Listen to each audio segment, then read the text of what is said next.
తెరిచి ఈ దినము ఒక వాక్యాన్ని చదువుకుందాం. కీర్తన గ్రంథము 9వ అధ్యాయము 10వ వాక్యాన్ని ఒకసారి చదువుకుందాం. యెహోవా, నిన్ను ఆశ్రయించు వారిని నీవు విడిచిపెట్టువాడవు కావు, కావున నీ నామమెరిగిన వారు నిన్ను నమ్ముకొందురు. ఇక్కడ మనం చదువుతున్న వాక్యంలో యెహోవా నిన్ను ఆశ్రయించు వారిని నీవు విడిచిపెట్టువాడువు కావు. ఇక్కడ చదువుతున్న వాక్యంలో దేవుణ్ణి ఎవరైతే ఆశ్రయించున్నారో, అంటే ఎవరైతే నమ్ముచున్నారో, ఆశ్రయం అంటే ఏంటి? నమ్మకము. ఎవరైతే దేవుణ్ణి నమ్ముతున్నారో, ఎవరైతే దేవుని ఆశ్రయించున్నారో, దేవుడు వారిని విడిచిపెట్టువాడు కాదు. లోకంలో చూడండి, అగ్ని సాక్షిగా 7 అడుగులు వేసి 3 ముళ్ళు వేసి భార్యాభర్తలుగా ఉన్నవారు కూడా ఒకరిని ఒకరు ఏం చేస్తారు? వదిలేస్తున్నారు. మాకు విడాకులు కావాలి, డైవర్స్ కావాలి అని చెప్పి ఎంత వైభోగంగా పెళ్లి చేస్తున్నప్పటికీ, వారు ఎంత ప్రేమించి ఇష్టపడి పెళ్లి చేస్తున్నప్పటికీ ఏమైపోతారంటే విడిపోతున్నారు. అంటే విడిచిపెట్టేస్తున్నారు. భర్తల్ని భార్యలు విడిచిపెడతారు కొంతమంది, భార్యల్ని భర్తలు కొంతమంది విడిచిపెడుతున్నారు. కారణం అంటే ఏదో ఒక వ్యక్తిలో చెడుతనం అనేది ఉంటుంది. ఒక వ్యక్తి మంచోడే ఉంటారు, అందులో ఒకరు చెడ్డవారు ఉంటారు. అప్పుడు ఈ మంచి వ్యక్తికి ఏమైందంటే తనలో ఉన్న చెడుతనం అనేది నచ్చదు. కిరణ్ నోరు మూస్తాము ఇవా కర్ర తీసుకోండి అమ్మా, కర్ర తీసుకోండి. దేవుని బిడ్డైన మనము ఈ సత్యాన్ని మనం చదువుచున్నాం. ఈ యొక్క వాక్యములో చక్కగా రాస్తుంది, యెహోవా నిన్ను ఆశ్రయించిన వారి ఎడల నీవు విడిచిపెట్టేవాడివి కాదు. కాబట్టి మనుషులు మనం ఆశ్రయించి, మనుషులు మనం నమ్మి వెళ్ళినట్లయితే కనుక మనుషులు మనల్ని విడిచిపెట్టేస్తారు, దారి మధ్యలో విడిచిపెట్టేస్తారు.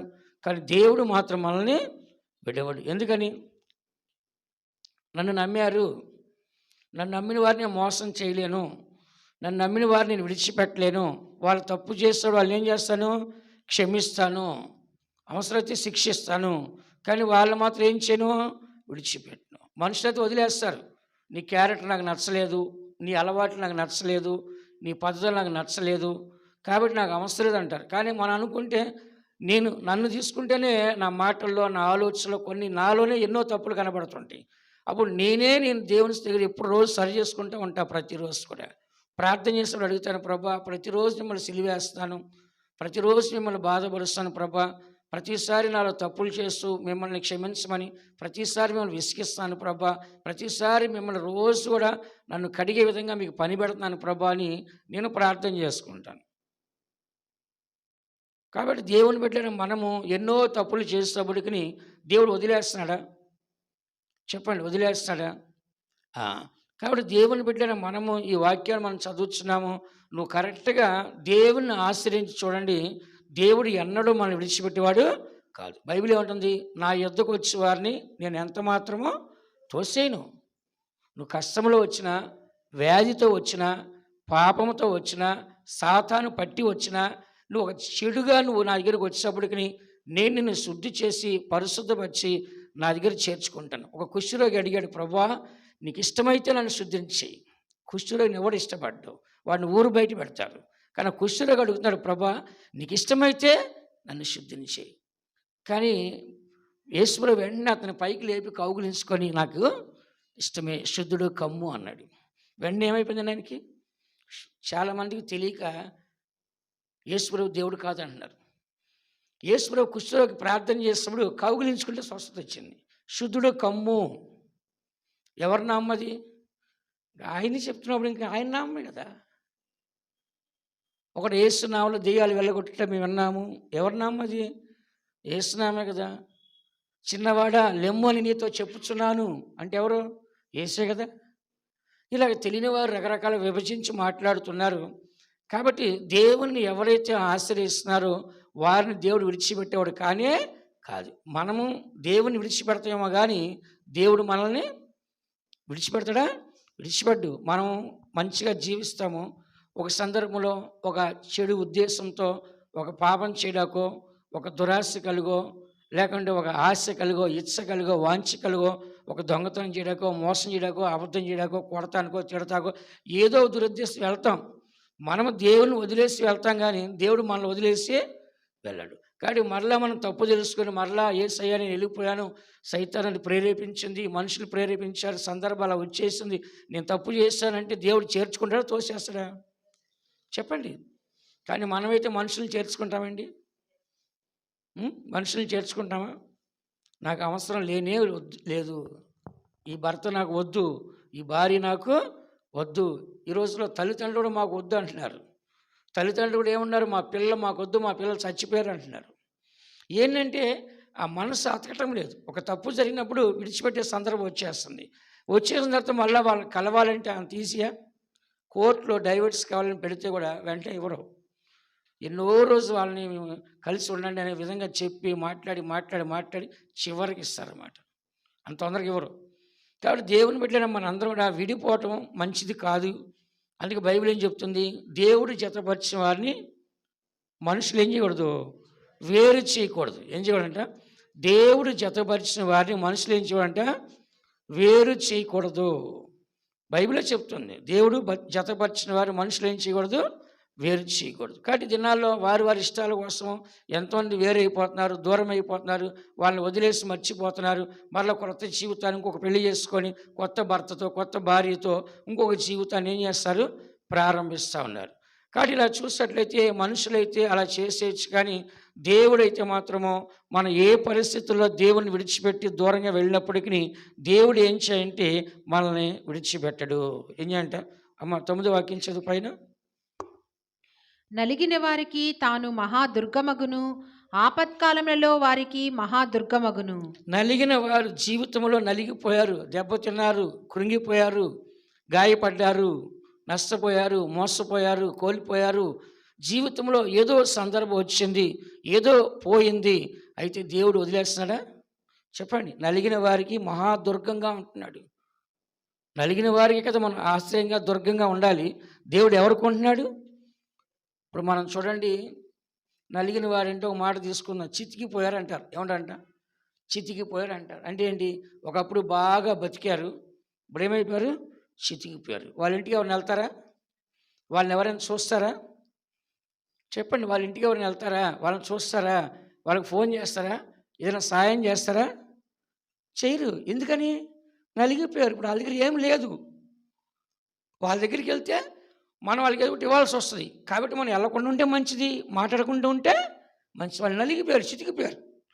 అలాంటప్పుడు నేనున్నాను రా, నా ఇంట్లో ఉండు, నీకేం కావాలరా నేను చేస్తానని అనేవాడే మహాదుర్గము. అది ఎవరు చేస్తారు? అది ఎవరికి సాధ్యమో? దేవుడికే సాధ్యం. ఎవరికి సాధ్యం అంట? దేవుడికే సాధ్యం.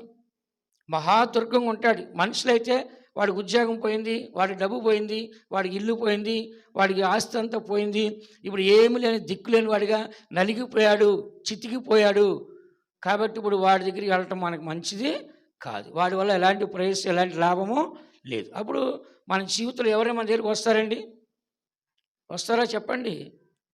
ఎంతోమంది కోటీశ్వరులు ఈరోజు అన్నానికి లేక రోడ్లు అడుక్కుంటున్నారండి. వాళ్ళు కోటీశ్వరులు పిచ్చోళ్ళు అయిపోయి కూర్చున్నారు రోడ్లలో. వాడిని కదిపితే ఇంగ్లీష్ మాట్లాడుతున్నాడు, కదిపితే ఇంగ్లీష్ ఫ్లూయెంట్గా మాట్లాడుతున్నాడు, స్పోక్ ఇంగ్లీష్ మాట్లాడుతున్నాడు. ఏంటంటే వాడి జీవితంలో దెబ్బతిన్నాడు, మోసం చేశారు, ప్రేమించి మోసపోయాడు, పెళ్లి చేసుకుని భార్య మోసం చేసింది, భర్త మోసం చేశాడు. ఇలా ఏమైపోయారంటే అలా నలిగిపోయి పిచ్చోళ్ళకి తిరుగుతున్నారు రోడ్డు మీద. కారణం అంటే వాళ్ళకు అప్పుడు మంచి వ్యక్తులే, కానీ వాళ్ళు కోలుకోలేకపోయారు. కానీ మనమైతే ఎన్ని దెబ్బలు తగినా లెగుస్తున్నాం. ఎవరు లేపుతున్నారు చెప్పండి? మనకు లేవా? మనకు నిందలు లేవా? మనకు అవమానాలు లేవా? మనకు ఆర్థిక బాధలు లేవా? అన్నం దొరకని దినాలు మనకు లేవా? అన్నీ మనకున్నాయి, కానీ వాళ్ళని లేపే దేవుడు లేడు. కానీ మనమైతే ఎన్నిసార్లు పడినా దేవుడు ఏం చేస్తాం? మనల్ని లేపుతున్నాడు. ఎందుకు ఇదంతా చెప్తా అంటే, జీవితం అనేది చాలా అనుభవంతో కూడింది. ఎక్స్పీరియన్స్ అనేది ప్రతి ఒక్కరు కూడా ఉండాలి. ఉన్నప్పుడు మనం నిలబడతాము, ఇతరులు కూడా మనము నిలబెడతాము. కాబట్టి ఇట్లాంటి అనుభవాలు మనం వెళ్ళాలి. అందుకనే దేవుడు నలిగిన వారిని తాను మహాదుర్గంగా ఉంటున్నాడు. ఆపత్కాలంలో వారికి మహాదుర్గము.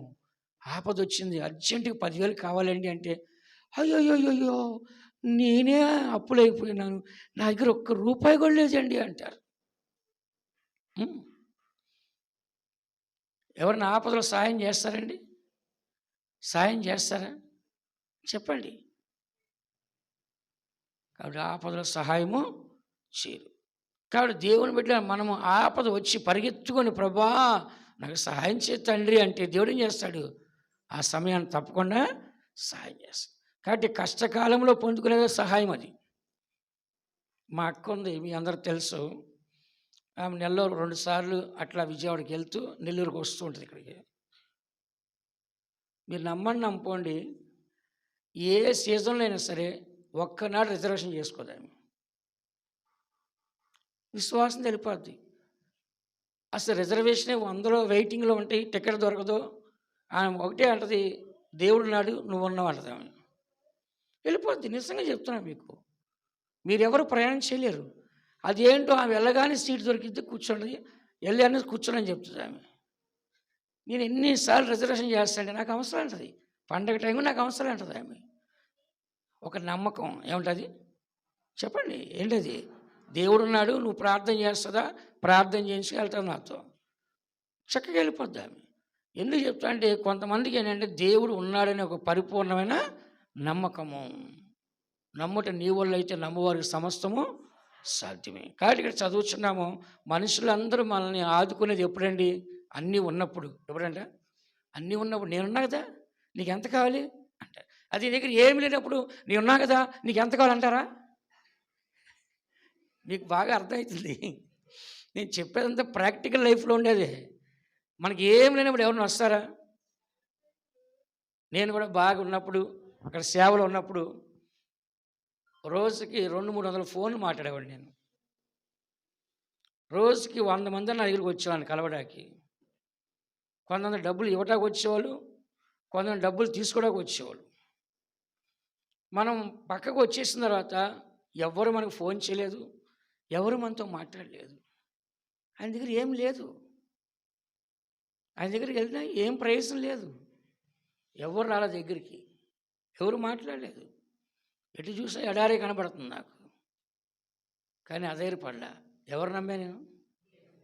చెప్పండి. మనుషుల నమ్ముట కంటే యెహోవాను నమ్ముటే మేలు. మనుషుల నమ్ముట కంటే యెహోవాను నమ్ముటే మేలు. శోధన పోరాటములో నాదు గురి రక్షకుడేసు మాత్రమే. శోధన పోరాటములో నాదు గురి రక్షకుడేసు మాత్రమే. ఆశ్రయింప నా యేసున్నాడు, శాశ్వత కాలం క్రీస్తు మరణివాడు. హల్లెలూయా. అందుకని మన జీవితంలో మనం చూసినట్లయితే ఎవరి వలన సహాయం మనకి కలగదు. 118వ కీర్తన 8వ వాక్యం మీరు చదవండి, దానికి అర్థం మీకు చెప్తా నేను. 118వ కీర్తన 8వ వాక్యం ఒకసారి చదువమ్మా. మనుషులను నమ్ముకొనుట కంటే యెహోవాను ఆశ్రయించుట మేలు. చాలమ్మా. బైబిల్లో మధ్య అధ్యాయము మధ్య వచనం ఈ మాట. బైబిల్లో మధ్యలో ఉండే అధ్యాయము మధ్యలో ఉండే వచనము బైబిల్ పండితులందరూ కలిసి సెంటర్లో ఏ వాక్యం వస్తుంది అని చూస్తే కరెక్ట్గా వచ్చింది. ఇటు మనుషుడు, ఇటు దేవుడు. మనుషులు నమ్ముట కంటే యెహోవాను ఆశ్రయించటే మేలు. కాబట్టి మనం ఎవరు నమ్మాలని రాసింది బైబిల్లో? యెహోవాని. మనుషులు మోసగాళ్ళు, మనుషులు దుర్మార్గులు, మనుషులు అబద్ధికులు. కాబట్టి మనుషుల్లో నీతి నిజాయితీ మనం చూడలేం. వాళ్ళ వల్ల మంచి మనకు జరగదు. మనం తెలుసుకున్న మంచిని బట్టి మనం పరలోకానికే వెళ్ళాల్సిందే, కానీ వాళ్ళని చూస్తే మనం పరలోకానికే వెళ్ళలేము. అందుకని బైబిల్ చెప్తుంది, మధ్యలో మనుషులను నమ్ముట కంటే యెహోవాను ఆశ్రయించట మేలు. అంటే కీర్తనలో మనం చదివినాం 9వ అధ్యాయం 10వ వాక్యంలో, యెహోవా నిన్ను ఆశ్రయించే వారిని నీ విడిచిపెట్టువాడివి కాదు. ఇప్పుడు ఒక మనిషి వస్తే మన ఇంట్లో ఎన్ని రోజులు పెట్టుకుంటారండి? బంధువులు వస్తే ఒక వారం పెట్టుకున్నాం, తర్వాత ఏమైపోద్ది? ముఖము మారిపోద్ది, మాట మారిపోద్ది, క్రియలు మారిపోతాయి. ఎప్పుడు పోతుంది ఈ దరిద్రం? వచ్చి 10 రోజులు అయిపోతుంది, 2 వారాలు అయిపోతుంది. ఏమైపోతుందంట? పోవట్లేదు. శని బట్టినట్టు పట్టారు. డబ్బులన్నీ అయిపోతున్నాయి, సరుకులన్నీ అయిపోతున్నాయి, మేపలేకపోతున్నాం మేము. అంటే ఎన్ని రోజులు భరిస్తాం మనిషిని మనము? లేదా ఒక ఫ్యామిలీని ఎన్ని రోజులు భరిస్తాం? భరిస్తామా? లోకంలో ఎవరు కూడా భరిస్తారా? ఒక దినాన ఆ చర్చిలో ఉన్నప్పుడు నేను ఒక ఫ్యామిలీ, 3 పిల్లలు, భార్య, భర్త చర్చికి వస్తారు. కానీ భర్త ఫుల్ తాగుబోతు, ఆయన చర్చికి వస్తాడు. ఒకరోజు తాగి ఇంకా బాటిల్ కూడా జేబులు పెట్టుకొని అక్కడ రాజ్యపాలెం దగ్గర వెళ్ళి బస్సును గుద్దేశాడు. గుద్దేస్తే చనిపోయాడు. తల పగిలిపోయింది, చనిపోయాడు. ఇప్పుడు అతన్ని బాడికి ఇంట్లో ఎవరు పెట్టనీయట్లేదు, బంధువులు ఎవరు పెట్టుకోవట్లేదు. ఇప్పుడు కనీసం ఆ శవాన్ని ఒక దగ్గర పెట్టి ప్రార్థన చేసి మనం భూస్థాపన చేయడం తీసుకెళ్ళాలంటే కూడా ఎవరు ఒప్పుకోవట్లేదు. అప్పుడు నేను పెద్ద మనసు చేసుకొని ఒక తాగుబోతు కూడా జేబులో సీసా పెట్టుకొని పడి పగిలిపోయి తాగి చచ్చినవాడిని కూడా నేను ప్రేమించి చర్చికి తీసుకొచ్చి చర్చిలో పెట్టి జరగాల్సిన కార్యక్రమం అంతా చేసాం. ఆ తర్వాత వాళ్ళ భార్యని ఎవరు రానియట్లేదు. అప్పుడు వాళ్ళ భార్యని, పిల్లలను కూడా చర్చిలో 10 రోజులు ఉంచుకున్నాను నేను. ఉంచుకొని వాళ్ళకి బట్టలు పెట్టి, వాళ్ళకి తినడానికి పెట్టి, మళ్ళీ వాళ్ళ ఇల్లు మారుతా అంటే దానికి అడ్వాన్స్ కూడా నేను కట్టాను. నేను ఒక కుటుంబాన్ని నేను ఎన్నో చేశాను, అవి చెప్పుకోవడానికి నాకు ఇష్టం లేదు. అట్లాగా భరించగలిగే వాళ్ళు భరిస్తారు, అందరూ భరిస్తారండి. చెప్పండి, భరిస్తారు అందరూ? అలా రాణిస్తారా? ఇప్పుడు రూల్ ఏంటంటే, విజయవాడలో కూడా మొన్న మా అక్క చెప్తుంది, చనిపోతే ఇంట్లో బాడీ పెడతాకి వీల్లేదంటే ఇప్పుడు విజయవాడలో కూడా. అందుకని బ్రాహ్మిన్స్ అంతా కలిసి ఏం చేస్తారంటే, ఒక స్థలం కొనుక్కొని అందరూ డబ్బులు వేసుకొని ఒక షెడ్డర్ చేసుకొని కొంచెం నీటికి కాంపౌండ్ కట్టి ఒక స్థలం పెట్టుకున్నారు. ఎందుకని? ఎవరు చనిపోయినా అక్కడ తీసుకెళ్ళి అక్కడే ఏమన్నారు అంత్యక్రియలు అవన్నీ చేసి ఇంకా పాత పెడతారు, కాల్చేవాళ్ళు. అలాగే సొంత స్థలం పెట్టుకుని అందరూ డబ్బులు వేసుకొని. ఇంకా రాబోయే కాలంలో మన పరిస్థితి చాలా దారుణం ఉంటుంది. హాస్పిటల్ చచ్చిపోతే హాస్పిటల్ నుంచి డైరెక్ట్గా ఎక్కడికి వెళ్ళాలి? కరోనా టైం ఎట్లుంది? కరోనా టైంలో ఏంటి, హాస్పిటల్ నుంచి ఎక్కడికి వెళ్తుంట? శ్మశానానికి పోతుంది. ఇక అదే పరిస్థితి. ఇవన్నీ మీకు తెలుసు, సోషల్ మీడియా నేను చెప్పను. కాబట్టి జరిగేదంతా ఇదే, బయట జరిగేది. కాబట్టి మనల్ని భరించడం ఎవరు ఉండరండి. దేవుడు అయితే మనల్ని ఏం చేస్తాడు? భరిస్తాడు. దేవుడు ఒక మంచి మాట చెప్పాడు బైబిల్లో.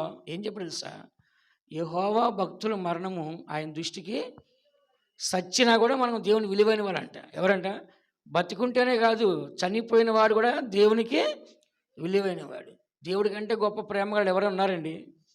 చెప్పండి, దేవుడి కంటే గొప్ప ప్రేమగాళ్ళు ఎవరైనా ఉన్నారా? లేరండి. మామూలు ఈ దినాల్లో అందరూ భయం కూడా అదే, సొంత ఇల్లు లేకపోతే కష్టం అని చెప్పేసి అందరూ ఏమంటున్నారు? భయపడిపోతున్నారు. అని ఇక్కడ చదువుతున్న వాక్యంలో, ఇక్కడ చదవండి, మనం 9వ అధ్యాయం 10వ వాక్యంలో, యెహోవా నిన్ను ఆశ్రయించే వారిని విడిచిపెట్టువాడు కావున నీ నామం ఎరిగిన వారు నిన్ను నమ్ముకొందురు. ఏమంట? నీ నామం ఎరిగిన వారు. ఇప్పుడు మనందరం ఇక్కడ ఉన్నామంటే దేవుని ఎరిగి ఉన్నాం, ఆ భాగ్యం మనకు వచ్చింది. ఇంకా అందరూ దేవుని నమ్మలేదు. దేవుడు పిలిచినప్పుడు అబ్రహాంని గొప్ప వాళ్ళని పిలవలేదు, ఏమి లేని అబ్రహాంని పిలిచాడు కదా. ఈ దినాన్ని మనకంటే ధనవంతున్నారు, దేవుడు వాళ్ళని పిలవలేదు. విన్నారా? వాళ్ళందరినీ దేవుడు పిలవలేదు.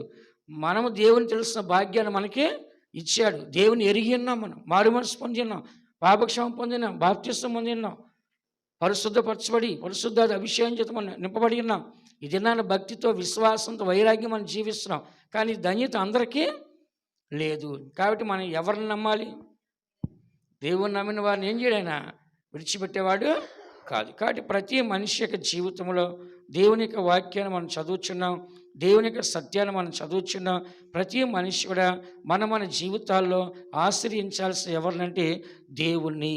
62వ కీర్తన 5వ వాక్యం 6వ వాక్యం ఒకసారి మీరు చదివితే, 62వ కీర్తన 5వ వాక్యం 6వ వాక్యం. నా ప్రాణమా దేవుని నమ్ముకొని మౌనముగా నుండుము, ఆయన వల్లనే నాకు నిరీక్షణ కలుగుచున్నది. ఆయనే నా ఆశ్రయదుర్గము, నా రక్షణాధారము, నా ఎత్తైన కోట ఆయనే, నేను కదిలింపబడను. ఇక్కడ మనం చదువుతున్న వాక్యంలో, నా ప్రాణమా దేవుని నమ్ముకొని మౌనంగా నుండుము, ఆయన వల్లనే నాకు నిరీక్షణ కలుగుతుంది, ఆయనే నా ఆశ్రయము, దుర్గము, నా రక్షణకు ఆధారము, నా ఎత్తైన కోట ఆయనే, నేను కదిలింపబడను. నా రక్షణకు, నా మహిమకు దేవుడే ఆధారము, నా బలమైన ఆశ్రయ దుర్గము, నా ఆశ్రయము దేవుని యందే ఉన్నది. కాబట్టి దావీదు మహారాజు ఎవరండి? 20 లక్షల మంది ప్రజలకు రాజు. ఆయన గొప్ప రాజు. కానీ ఆయన తనను నమ్ముకోలేదు రాజునని, తనకున్న సైన్యాన్ని నమ్ముకోలే. ఎవరు నమ్ముతున్నాడు? దేవుణ్ణి. ఇది నాన్న మనకున్న ఉద్యోగాన్ని నమ్ముకోవద్దు, మనకున్న డబ్బుని నమ్ముకోవద్దు, మనకున్న ఆస్తిని నమ్ముకోవద్దు. అవన్నీ శాశ్వతంగా ఉండేది కానీ కాదు. మళ్ళీ రేపు డబ్బు మారుస్తారు. మొన్న ఒకసారి మీకు గ్రూప్లో పెట్టాను, 500 రూపాయల నోటి మీద బొమ్మలు వచ్చేసి చూశారు కదా. గ్రూప్లో లేనివారు చెప్పండి, అలా పెడతాం. ఇంక నెక్స్ట్ మళ్ళీ అన్నీ మన క్యూలో ఉంచాలి బ్యాంకుల దగ్గర. మళ్ళీ అన్నీ కొత్తగా వస్తాయి, బొమ్మలు మారిపోతాయి, పేర్లు మారిపోతాయి, ఊర్లు మారిపోతాయి, అన్నీ మారిపోతాయి. అప్పుడు మళ్ళీ ఏం చేయాలి? మనం ఇబ్బంది పడాల్సింది. ఎందుకు చెప్తా అంటే,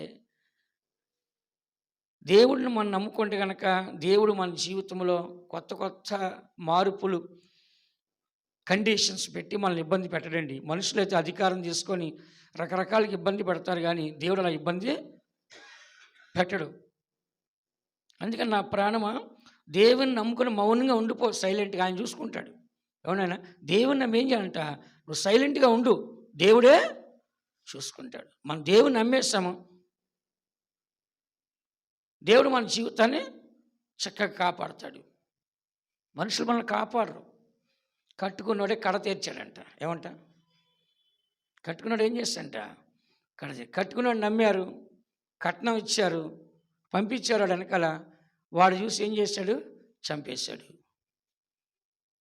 విన్నారా?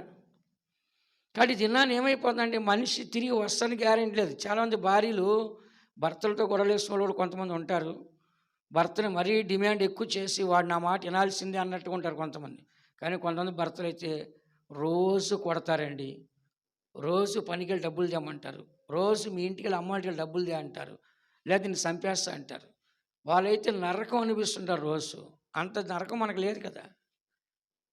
కాబట్టి ఇక్కడ మనం చదువుతున్నాం, దావీదు చెప్పాడు సింపుల్గా, నా ప్రాణమా దేవుని నమ్ముకొని మౌనంగా ఉండు, ఆయన వలననే నాకు నిరీక్షణ కలిగిస్తుంది. ఆయన చూసుకుంటాడు, ఆయన చేస్తాడు అని ఒక నిరీక్షణ నాకు ఉంది. మనుషులు మారుతారని నిరీక్షణ లేదు, మనుషులు చేస్తారని నాకు నిరీక్షణ లేదు. దేవునికి అప్పగించాను కాబట్టి ఆయన తప్పకుండా కార్యాన్ని చేస్తాడు. 6వ వాక్యంలో, ఆయనే నా ఆశ్రయ దుర్గము, నా రక్షణకు ఆధారము, నా ఎత్తైన కోట, ఆయనే నేను కదిలింపబడను. కాబట్టి మన జీవితంలో దావీదుకున్న నిరీక్షణ, నమ్మకం ఏంటంటే దేవుడి మీద భారం వేయటము. చెప్పండి అందరూ, దేవుని మీద భారము వేయటం. అందుకని మనకి ఏది కావాలన్నా సరే మనుషుల దగ్గర కాదు, ఎవరి దగ్గర రావాలి? ఫస్ట్ మనము దేవుని దగ్గర రావాలి. ఒక ఆఫీస్కి వెళ్తారనుకోండి, ఒక పేపర్ అప్లికేషన్ ఉందనుకోండి, దాన్ని దేవుని సన్నిధిలో పెట్టి ప్రార్థన చేసి మనం వెళ్ళాలి. కార్యాన్ని దేవుడు చేస్తాడు, సఫలపరుస్తాడు. కాబట్టి ప్రతి మనిషి యొక్క జీవితంలో కూడా దేవుడు కార్యం చేయడానికి సిద్ధంగా ఉన్నాడు. కానీ మనం దానికోసం ఏం చేయాలంటే ప్రార్థన చేయాలి. ఏం చేయాలంట? ప్రార్థన చేయాలి. ఒక రోజున ఒక సందర్భం ఉంది. ఒక ఆమె మంచి విశ్వాసి, ఒక ముసలామి. ఆమెకి కొడుకు, కోడలు ఇద్దరు చనిపోయారు. వాళ్ళకు ఒక బిడ్డ మాత్రము పుట్టాడు. ఆ బిడ్డకి అది ఒక భయంకరమైన జబ్బు. దానికి బొంబాయిలో అనుకుంటా ఒకే ఒక డాక్టర్ ఉన్నాడు. ఒకే ఒక డాక్టర్ ఉన్నాడు. అతను కలవాలంటే ఆపరేషన్ చేయించాలి, కొన్ని లక్షలు అయింది, ఆమె వల్ల కాదు. కానీ ఆమె ఏం చేస్తుందంటే ప్రార్థన చేస్తుంది. ఎక్కడికో వెళ్ళాలి, చాలా డబ్బు కావాలి, ఈమెం పూరి గుడిసా, ఏమి లేదు ఆమె దగ్గర. అయితే ఒకరోజు ఆయన వేరే రూట్లో వెళ్తున్నాడు, డ్రైవర్కి చెప్పాడు. చెప్పిన తర్వాత డ్రైవర్ ఏం చేస్తాడంటే అనుకోకుండా కన్ఫ్యూజన్లో ఇంకొక రూట్లోకి వెళ్ళిపోయాడు. ఇంకో రూట్లోకి వెళ్ళిపోయిన తర్వాత ఏమైపోయింది, బండి తోలలేనంత భయంకరమైన వర్షం వచ్చేసింది. ఆ వర్షం వచ్చిన తర్వాత ఏం చేస్తారు, బండి అక్కడ ఆపేస్తారు. ఆపిన తర్వాత అక్కడ చిన్న పూరి గుడిసంటే పరిగెత్తుకొని పోయి అక్కడ నిలబడ్డారు. అప్పుడు ఆమె చెప్పింది, అయ్యా రండి, లోపల రండి, రండి రండి కూర్చోండి. లేదమ్మా వద్దంటే, లేదు మీరు రండి కూర్చోండి అని చెప్పి. అప్పుడు ఆయన అడిగాడు, ఏంటి ఆ పిల్లోడు మనసులోనే ఉన్నాడు ఏంటి అంటే, పలానా జబ్బు అయ్యా, ఆ జబ్బుకి ఒక డాక్టర్ ఉన్నాడంట, దానికి చాలా డబ్బు కావాలి, ఆయన ఎక్కడ ఉంటాడో మాకు తెలియదు అని చెప్పింది. అప్పుడు ఆయన చెప్పాడు, ఆ డాక్టర్ నేనేనమ్మా. ఏం చెప్పాడు? ఆ డాక్టర్ని నేనేనమ్మా, పర్లేదు, దేవుడు దీనికోసం తీసుకొచ్చాడు అని ఆయన చెప్పాడు. ఆమె కూడా చెప్పింది, అయ్యా దేవుడికి మేము తీసుకురావాలి, నేను ప్రార్థన చేశాను అని చెప్పిన తర్వాత ఆయన ఆ బిడ్డకి ఫ్రీగా ఆపరేషన్ చేయించాడు. కాబట్టి ప్రార్థన చేస్తే దేవుడు మన దగ్గర తీసుకొస్తాడా తీసుకురాడా? చెప్పండి. మనం ఎప్పుడు కూడా విశ్వాసంతో ప్రార్థన చేయి, ఏ కార్యం దేవుడు చేస్తాడు. మనం ఈ కార్యం ఎలా జరిగిద్ది, ఆ కార్యం ఎలా జరిగిద్ది అని మనం ఆలోచించటము, ఇతరుల సలహాలు అడగటము ఏంటి, అలా అంతా మనం చేయొద్దు. ఏ కార్యం సరే నువ్వు కూర్చున్న దగ్గరికి దేవుడు కాకుల ద్వారా మాంసం రొట్టి పంపించలేదా? ఏలియాని పోషించలేదా? దేవుడు పంపించడా? చెప్పండి, పంపిస్తాడు. అందుకని మనకి జీవితంలో దావీదు అన్నాడు, నా ప్రాణమా దేవుని ఆశ్రయించి ఆయన నమ్ముకుని మౌనంగా ఉండిపో, ఆయనే నా కోట, నాయక, దుర్గము, ఆయన్ని నేను ఆశ్రయించును అని చెప్తాడు. కాబట్టి నువ్వు దేవుని నమ్మావు, మారు మనసు పొందావు, రక్షణ పొందావు, పాపక్షమ పొందావు, బాప్తిసం పొందావు, అభిషేకం పొందావు, మంచి సంఘానికి వచ్చావు, ఇంకా నీళ్ళు విశ్వాసం లేకపోతే ఎలా? ఇంకా ప్రార్థనా జీవితం లేకపోతే ఎలా? మనకి విశ్వాసం ఉండాలి, ప్రార్థనా జీవితం మనకే ఉండాలి. ఏదో వచ్చేసాము అని చర్చికి మాత్రం వస్తున్నాము, చిన్న కష్టం రాగానే భయపడిపోతుంటాం, చిన్న సమస్య రాగానే భయపడిపోతుంటాం, కృంగిపోతాం, ప్రార్థన చేయడం మానేస్తాం, బైబిల్ చదవడం మానేస్తాం, చర్చి రావడం మానేస్తాం. ఇలా ఉంటే దేవుడి కార్యం ఎలా చేస్తాడు చెప్పండి? చేస్తాడా? చేయడు. అందుకని దేవుని బిడ్డలైన మనము ఇర్మియా గ్రంథము 17వ అధ్యాయము 5వ వాక్యాన్ని ఒకసారి చదువుకుందాం. ఇర్మియా గ్రంథము 17వ అధ్యాయము 5వ వాక్యాన్ని ఒకసారి చదువుకుందాం. యెహోవా ఇలాగు సెలవిచ్చుచున్నాడు, నరులను ఆశ్రయించి శరీరులను తనకు ఆధారముగా చేసుకొనుచు తన హృదయమును యెహోవా మీద నుండి తొలగించుకునివాడు శాపగ్రస్తుడు. ఇక్కడ మనం చదువుతున్నాం, యెహోవా ఇలాగ సెలవిస్తున్నాడు, నరులను ఆశ్రయించి శరీరులను తనకు ఆధారంగా చేసుకొనొచ్చు తన హృదయమును యెహోవా మీద నుంచి తొలగించుకున్నవాడు శాపగ్రస్తుడు. అంటే ఇక్కడ దేవుని వాక్యం ఏం చెప్తుందండి? నరుడు కాదు, దేవుణ్ణి ఆశ్రయించాలి. ఎవరిని ఆశ్రయించాలంట? ఇక్కడ బైబిల్ రాసిన స్పష్టంగా, నరులను ఆశ్రయించి శరీరులను తనకు ఆధారంగా చేసుకొనొచ్చు. కాబట్టి మన నరులను ఆశ్రయించకూడదు, శరీరులను ఏం చేయకూడదు, మనము ఆధారంగా చేసుకోకూడదు. కొంతమంది ఏం చేస్తారు? తండ్రిని నమ్ముతారు, ఈ తండ్రి దుర్మార్గుడు ఉంటాడు, ఆ తండ్రి ద్వారా మంచి జరగాలి, తండ్రి మంచిడు అవ్వాలంటారు, అది జరగదు. ఇలా ఆయన పట్టుకొని ఏలాడుతుంటారు, మర్రి చెట్టు ఊరలు ఏలాడుతారు కదా, మర్రి చెట్టు ఏర్లు పట్టుకొని. ఇంకొంతమందికి భర్త మంచివాడు కాదు, ఇక ఆ భర్త నాకు మంచిగా ఉండాలి, మంచిగా లేడు, కనుక జీవితకాలం తన జీవితాన్ని గురించి, తన చెడుతనాన్ని గురించే ఇలా జీవితకాలం పోరాడతారు. కానీ వీడు మంచోడు కాదు, నేను మంచి వ్యక్తిని, దేవుడు నాకు మంచోడు దొరికాడు, మనం పరలోకానికి వెళ్ళాలి, దేవుని పనులు చెప్పి అనుకుంటారా? అనుకోరు. ఎంతసేపు ఏం చెప్తారు చెప్పండి? ఎంతసేపు ఏం చెప్తారు? భర్త మీదే చెప్తుంటారు. ఏం చేస్తుంటారంట? ఒకసారి ఒక ఊరు వెళ్ళాను నేను, ఒక గ్రామానికి వెళ్ళగానే, అయ్యా ఈయన రక్షించబడయ్యా, ఈయన దేవుని నమ్మడయ్యా అంటుంది ఆమె. అయ్యా ఈమెం మారింది చెప్పమనండి అయ్యా, పచ్చి బూతులు మాట్లాడుతుంది అంటున్నాడు ఆయన. ఈమె చర్చికి వెళ్ళి ఏం మారింది అండి, ఈమె నాకు చెప్తుంది అన్నాడు ఆయన. ఇంకేం చెప్పాలి ఇంకా? కాబట్టి కొంతమంది చర్చికి వచ్చి మారట్లేదు, కానీ కొంతమంది చర్చి రాకుండా మారకుండా ఉంటున్నారు. వాళ్ళు ఏమన్నారు తెలుసా? దేవుని దగ్గరికి వెళ్ళి చెడ్డగా జీవించకంటే వెళ్ళకుండా ఉంటే మంచిది. బైబిల్ రాస్తుంది ఆ మాట. ఏమని రాస్తుంది? ఆ మార్గం, నీతి మార్గం తెలియక, అనుభవపూర్వకంగా తెలియకుండా ఉండటమే మంచిది. తెలిసి దాని ప్రకారం జీవించకుండా పాపలు పడి మరి న్యాయ తీర్పులోకి వెళ్ళాకంటే ఇక్కడ ఆ మార్గం తెలియకుండా ఉండటమే మంచిది. కాబట్టి దినాల్లో చాలామంది చర్చికి వస్తారు, కానీ మనుషుల్లో మార్పులు. ఎంతసేపు నా ఇంట్లో భర్త మారలేదు, నా తండ్రి మారలేదు, నా తల్లి మారలేదు అన్నాడు. వాళ్ళేమన్నారు? అసలు ముందు ఈ మనిషిని మారమని చెప్పండి, ఈ మనిషిలో మార్పు లేదు అంటున్నారు. కాబట్టి దేవుని బిడ్డలైన మనము ఈ వాక్యాన్ని మనం చదువుతున్నాం. మనం ఎప్పుడా శరీరాలు ఆధారం చేసుకొని మనుషులను ఆధారం చేసుకుంటే మనుషులు శాపగ్రస్తులు. కాబట్టి ఆ శాపం మనకు వస్తుంది. అది దేవుణ్ణి ఆశ్రయిస్తే శాపం వస్తుందా? దేవుని నమ్మితే శాపం వస్తుందా? దేవుని నుంచి ఏమొస్తాయంట? ఆశీర్వాదాలు వస్తాయి. మన శాపాలు ఆయన మ్రాను మీద వేసుకొని మనల్ని ఆశీర్వాదంగా మార్చాడు. కాబట్టి మనుషులు అయితే శాపగ్రస్తులు, కాబట్టి వాళ్ళు నమ్మిన వారు ఏమైపోతారు? శాపగ్రస్తులుగా మారిపోతారు. కానీ దేవుని నమ్మిన వారు మంచివారు కాబట్టి వాళ్ళు ఏమవుతారంట? ఆశ్చర్యంగా కనబడతారు. కాబట్టి దేవుని బిడ్డైన మనము ఇందులో 7వ వాక్యం చదవండి అమ్మా. యెహోవాను నమ్ముకొనివాడు ధన్యుడు, యెహోవా వానికి ఆశ్రయముగా ఉండును. యెహోవాను నమ్ముకోవటే గొప్ప ధన్యత. ఆ జీవితం నీకు నాకు ఇష్టం సంతోషపడాలి. అనేకులు అన్యజనులుగా దేవుని అరిగిన వారిగా పాపములోనే అనేకులు నశించిపోతున్నారు. కానీ నీకు నాకు దేవుడు ఏం చేస్తాడంట, ఆయన నమ్ముకునే భాగ్యము ఇచ్చాడు. చాలామంది అంటారు, మేము ప్రభువుని నమ్ముకున్నామండి, మేము ప్రభు బిడ్డలమండి, మేము విశ్వాసులమండి.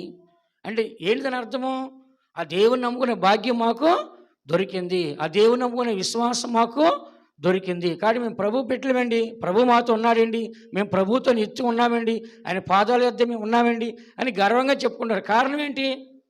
ఇంక మేము ఆయనలోకి వచ్చేసాం, లోకాన్ని విడిచిపెట్టేస్తాం, మనిషిని విడిచిపెట్టేస్తాం, పాపాన్ని విడిచిపెట్టేస్తాం, లోక సుఖభోగాలు విడిచిపెట్టేస్తాం, లోక ఐశ్వర్యాన్ని విడిచిపెట్టేస్తాం. మేము దేవుని నమ్ముకున్నాం, మాకు చావైనా దేవుడే, బ్రతికైనా దేవుడు, ఏదైనా ఆయన చూసుకుంటాడు. అబ్రహాము ఒక మాట అన్నాడు, యెహోవా ఈరే అంటే ఏంటి? దేవుడే చూసుకుంటాడు, పదా అన్నాడు. అలాగే మన జీవితంలో మనం వెళ్ళే మార్గంలో అది చాలా కఠినంగా ఉండొచ్చు. అబ్రహాం ఈ మాట పైకి చెప్పేస్తాడే, లోపల బాధ ఉండదా? కొడుకుని బలి ఇవ్వాలంటే కష్టంగా ఉంటుందా? 100 సంవత్సరాల వయసులో కన్నాడు బిడ్డని, ఆయన్ని దేవుడు బలి ఇవ్వమంటున్నాడు, లోపల బాధ ఉండదా? కానీ ఏం చేస్తున్నాడు? సంతోషంగా దేవుడే చూసుకుంటాడు అంటున్నాడు. కాబట్టి దేవుని బిడ్డని మనము దేవుని యొక్క వాక్యాన్ని, సత్యాన్ని మనం గ్రహించినట్లయితే కఠినమైన మార్గాలు మనం వెళ్తున్నప్పుడు కూడా ఎవరిని నమ్మాలి మనము? చెప్పండి. కఠినమైన మార్గాలు వెళ్ళినప్పుడు ఎవరు నమ్మాలి? దేవుని నమ్మాలి పరిపూర్ణంగా. దేవుడు తెలుసు అన్నీ. నీ తలంపు పుట్టక ముందుగానే దేవుడు సమస్య ఎరిగిన్నాడు. కాబట్టి మన జీవితం పట్ల దేవుడు తెలుసా తెలీదా? నా రెబకా శిష్య చెప్తుంది, ఏమంటుందా? దేవుడి యొక్క ప్లాన్ ఇదంతా అంటుంది. ప్లాన్ లేకుండా ఎవరు రారండి ఇక్కడికి.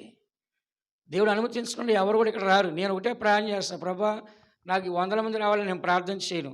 నీ చిత్తమైన వాళ్ళు నీ చేతికి నడిపించబడితే చాలు. నాకు ఎక్కువ జనాలు అవసరం లేదు, నాకు డబ్బు అవసరం లేదు. కానీ నీ చిత్తంలో వస్తే స్టాండర్డ్గా ఉంటారు, నీ చిత్తంలో వచ్చారు ఇంకో వెళ్ళిపోతారు వాళ్ళు. కాబట్టి నీ చిత్తంలో వచ్చి వెనక్కి తిరిగి చూడకుండా ఇక్కడ నిలబడాలని ప్రార్థన చేస్తుంటాను. అందుకని చదువుతున్న 7వ వాక్యంలో యెహోవాను నమ్ముకుంటే ధన్యత, అంతకంటే గొప్ప ధన్యత ఇంకోటి ఉందా? యెహోవా దేవుడుగా గల జనులు ధన్యులు. దేవుడు కలిగి ఉన్నాం, దేవుని నమ్ముకొని ఉన్నాం, దేవుళ్ళలోకి వచ్చి ఉన్నాం, మన దేవుడే మనం చెప్పుకున్నాం, దేవుడు గర్వంగా నా బిడ్డలని చెప్తున్నాడు. అంతకంటే గొప్పది ఇంకోటి కావాలా మనకి? అవసరం లేదు. దేవుని పిల్లలు అన్నప్పుడు వాళ్ళకి ఆటోమేటిక్గా ఏం కలగాలంట? అందరూ కూడా భయం కలగాలి. అమ్మో వీళ్ళు దేవుని బిడ్డల, విశ్వాసుల, ఆత్మీయుల, భక్తి గలవారా అని చెప్పేసి మనల్ని చూసిన గుర్తింపు బయట వాళ్ళు కూడా కనపడాలి. యెహోవాను నమ్ముకున్నవాడు ధన్యుడు. నమ్ముకున్న వాడికి ఆయన ఎలాగ ఉన్నాడంట? ఆశ్రయంగా ఉన్నాడు. అంటే విడిచిపెడతాడండి? ఇప్పుడు ఒక కోడి 10 పిల్లలు కంటది, కాకోకి రెద్దో పిల్లలు ఎత్తుకెళ్ళకి వచ్చాడు, పిల్లలన్నీ ఎక్కడికి వస్తాయి? తల్లి పరిగెత్తుకు వస్తాయి. తల్లి ఏం చేస్తాయి? రెక్కలు చాపి భద్రంగా పెట్టి కాకితో యుద్ధం చేస్తుంది. కానీ పారేస్తా బిడ్డల్ని. పాము వచ్చినా కోడికి తెలుసు అది విషమైంది, అది చంపేస్తుంది. అయినా కానీ తన బిడ్డల కోసం ఏం చేస్తుంది? పోరాడుతుంది.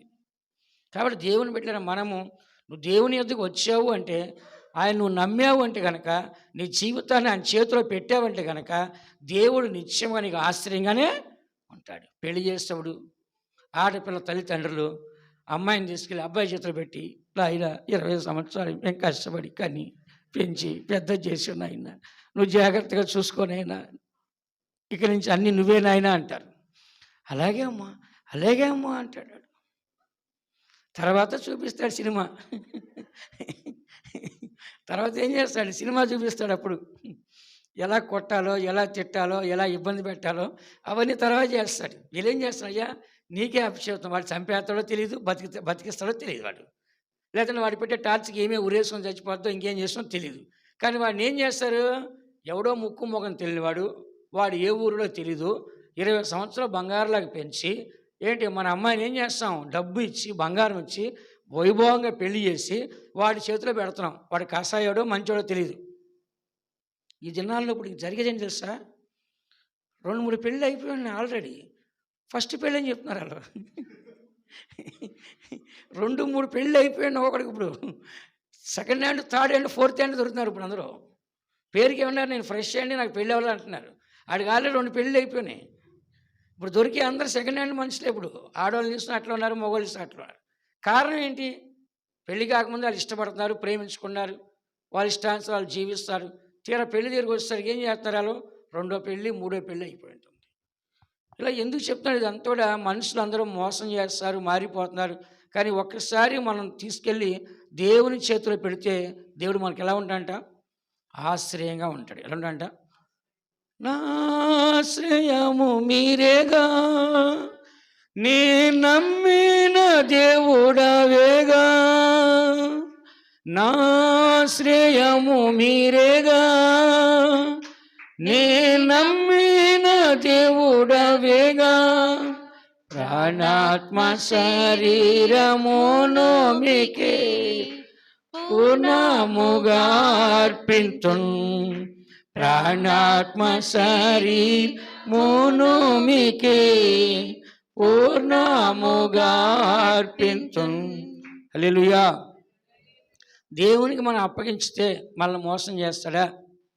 ఎవరైనా సరే దేవుడిని మోసం చేశాడని చెప్పగలరా? ఎవరైనా సరే దేవుడిని మోసం చేసని చెప్పగలరా? చెప్పండి. ఎవ్వరు చెప్పలేరు. దేవుడు ఎవ్వరికి ఏ హాని శోధించబడుచున్నప్పుడు శోధించబడివాడు నేను దేవుని వలన శోధించబడుతుందని చెప్పి అనకూడదు. నీ స్వకీయ దురాశల వల్ల ఏడ్చబడి నువ్వు అనుభవిస్తున్నావు, కానీ పాపము, శ్రమలు, నిందలు, అవమానాలు కానీ దేవుని వల్ల అయితే నువ్వు అనుభవించడం లేదు. నా వల్ల కలగదని చెప్తున్నాడు. అంటే నేను చదువుతున్నాము 7వ వాక్యంలో, యెహోవాను నమ్ముకున్న వాడికి యెహోవా వానికి ఆశ్రయంగా ఉండును. కాబట్టి దేవుని బిడ్డలైన మనము మన జీవితం ఎలా ఉంటుందంటే 8వ వాక్యంలో, వాడు జలముల యొద్ద నాటబడిన చెట్టు వలె నుండును, అది కాలులో ఓరన దాని వేళ్ళు తన్నును, వెట్ట కలిగినను దానికి భయపడదు, దాని ఆకు పచ్చగా ఉండును, వర్షం లేని సంవత్సరం చింతనందదు. కాపు మనిషి యొక్క జీవితాన్ని చెట్టుకు పోల్చి దేవుడు మాట్లాడాడు. దేనికి పోల్చి అంట? మనిషి యొక్క జీవితాన్ని చెట్టుకు పోల్చి దేవుడు మాట్లాడుతున్నప్పుడు దేవుడు ఆశ్రయంగా ఉంటే అతని జీవితం ఎలాగ ఉంటుందంటే జలముల యొద్ద నాటబడిన చెట్టు వలె ఉంటాడు. అది కాళ్ళలో వారన నాటబడిన చెట్టుగా ఉంటుంది. అది వెట్టకలిన ఎట్లాంటి ఎండ వచ్చినా అది భయపడదు. ఏంటి? దానికి ఆకులు ఎప్పుడు పచ్చగానే ఉంటాయి. వర్షం లేకపోయినా కూడా చింత పొందదు, కాపు మానదు. అందుకని దేవుని నమ్ముకున్నట్లయితే కనుక మనం దేవునితో ఉన్నాం కాబట్టి సమస్తం మనకే దొరుకుతున్నాయి. అందుకని మన జీవితంలో ఎవరిని ఆశ్రయించాలి చెప్పండి? దేవుని నమ్ముకోవటము, దేవుని ఆశ్రయించినంత గొప్ప కార్యం మరొకటి లేదు. కాబట్టి ప్రతి మనిషికి జీవితంలో మనం దేవుని ఆశ్రయించినట్లయితే ఆయన విడిచిపెట్టేవాడు కాదు. ఈ దినాల్లో చాలామంది కూడా ఇప్పుడు భార్యలు భర్తలు విడిచిపెట్టి వెళ్ళిపోతున్నారు, తల్లిదండ్రులని పిల్లలు విడిచిపెట్టి వెళ్ళిపోతున్నారు, అన్నదమ్ములు అక్క చెల్లిని తోడబుట్టిన విడిచిపెట్టి వెళ్ళిపోతున్నారు. ఇలాగా మనం పెంచి పెద్ద చేసే వాళ్ళు ఏం చేస్తారు? వెళ్ళిపోతారు. ఇలాగ మనం ఎంత గొప్పగా ఎంత మంచిగా ఎన్ని చేసేటప్పుడు కూడా వాళ్ళకి ఆ గుర్తింపు అనేది ఉండటం లేదు. కాబట్టి మన యొక్క జీవితంలో రెండోదిగా మనం చూసినట్లయితే దేవుని బిడ్డలైన మనము యెహోవాను ఆశ్రయించినప్పుడు శ్రమలు వచ్చినప్పుడు ఆయన మనల్ని విడిచిపెట్టడు. నహోము గ్రంథము 1వ అధ్యాయము 7వ వాక్యం. నహోము గ్రంథము 1వ అధ్యాయం 7వ వాక్యం. యెహోవా ఉత్తముడు, శ్రమదినమందు ఆయన ఆశ్రయదుర్గము, తన యందు నమ్మిక ఇంచు వారిని ఆయన ఎరుగును. ఇక్కడ మనం చదువుతున్నాము యెహోవా ఉత్తముడు. ఉత్తముడు అంటే ఏంటి అర్థము? మంచివాడు. చెప్పండి అందరూ. ఉత్తముడు అంటే ఏంటండి? మంచివాడు. యెహోవా మంచివాడు, శ్రమ దినమందు ఆయన ఆశ్రయదుర్గము. ఏ దినమండి? శ్రమ వచ్చినప్పుడు ఆయన మనకు ఆశ్రయదుర్గంగా ఉన్నాడు, మన పక్కన నిలబడుతున్నాడు. కానీ అందరు నిలబడతారా?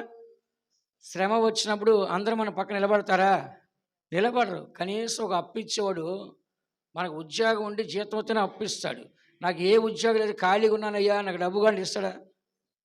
చెప్పండి, ఇస్తారా? ఎవరు? అలాగని ఇక్కడ మనం చదువుతున్న వాక్యం అంటే దేవునికి మాటలు శ్రమ దినమందు ఆయన ఆశ్రయదుర్గంగా ఉంటాడు. ఎందుకని? మంచివాడు. చెప్పండి అందరూ. ఆయన ఎవరంట? మంచివాడు. శ్రమ దినాన్ని ఎలా ఉంటాడంట? ఆశ్రయదుర్గంగా మనకే ఉంటాడు. అందుకని ఏం రాస్తుంది? తన యందు నమ్మిక ఉంచి వారిని ఆయన ఎరుగును. దేవుని యందు నమ్మకం ఉంచి దేవుని నమ్ముకున్న వారిని ఆయన శ్రమల్లో వదిలేస్తాడా? నాకు తెలియదు అంటాడా? శిష్యులందరూ కలిసి యేసుని పట్టుకున్నప్పుడు ఏం చేస్తారు? అబ్బాయి మాకు తెలియదు ఆయన ఎవరు, మన మీద ఒట్టు, నా మీద ఒట్టు, నాకు తెలియదు అంటున్నాడు. 24 గంటలు యేసు ప్రభుతో ఉన్నది ఎవరండి? పేతురు గారు. కొంతమంది కొన్ని స్వస్థతలు చేసేటప్పుడు ముగ్గురిని లోపలికి తీసుకెళ్ళాడు, మిగతా వాళ్ళు బయట ఉన్నారు. గెత్సేమనే తోటలో ప్రార్థన చేసినప్పుడు కొంతమంది దూరంగా పెట్టి ముగ్గురే తీసుకెళ్ళి దగ్గరికి, అంటే పర్సనల్ అనమాట వాళ్ళు. ఆ పర్సనల్ ముఖ్యమైన వ్యక్తి ఎవరండి? నా గొర్రెలు కాయండి, నా సంఘాన్ని అని ఎవరికి అప్పగించాడు? పేతురు. నా సంఘాన్ని నీ బండ మీద కడతాడు ఎవరండి? పేతురు మీద. అతను ఏమన్నాడు? ఆయన ఎవరు నాకు తెలియదు. లేదు లేదు ఆయనతో నా మీద ఒట్టమ్మా అని ఎన్నిసార్లు చెప్పాడండి? దేవుడు చెప్పాడు, నువ్వు ముమ్మారు నన్ను ఎరుగని నువ్వు చెప్పిన తర్వాత కోడి కోస్తని చెప్పాడు. 3 సార్లు ఎరుగనని చెప్పిన తర్వాత కోడి కోస్తుంది. అప్పుడు పేతురు చూశాడు, యేసు ప్రభు అక్కడే ఉన్నాడు ఎదురుగుండా. ఇంకా అప్పుడు అయ్యో అని పక్కకు పోయి పశ్చాత్తాపడి ఏడుస్తూ ఉన్నాడు కదా. మనం నమ్మిన వాళ్ళు ఆపద వచ్చినప్పుడు, శ్రమ వచ్చినప్పుడు వాళ్ళెవరో మాకు తెలియదండి అంటారు. వాళ్ళు వదిలేసి వెళ్ళిపోతారు. ఆ సమయాన్ని మనకు అండగా నిలబడి, మనకు అన్నాన్ని పెట్టి, మనకి ఇల్లు ఇచ్చి, లేదంటే మనకు ఉద్యోగం ఇచ్చి, మనకు డబ్బు ఇచ్చి, మనకి హాస్పిటల్ నుండి వైద్యం చేయించి మనకు అండగా ఎవరు కూడా ఏం చేయరు, నిలబడరు. కానీ శ్రమ దినం వచ్చినప్పుడు నిలబడేది ఎవరంట? దేవుడు. అన్నారా? శ్రమ దినాన్ని మనకి ఎవరు జవాబు ఇవ్వరు. దేవుడు మాత్రం ఏం చేస్తాడు? శ్రమ దినాన్ని ప్రార్థన చేసి మోకాళ్ళు వేసి ఉంటాడు, శ్రమల్లో నేను అతన్ని విడిపించేదను, అతని నామాన్ని ఏం చేస్తాంట? గొప్ప చేస్తా అన్నాడు. శ్రమల్లో ఎవరైనా మనతో ఉండేది?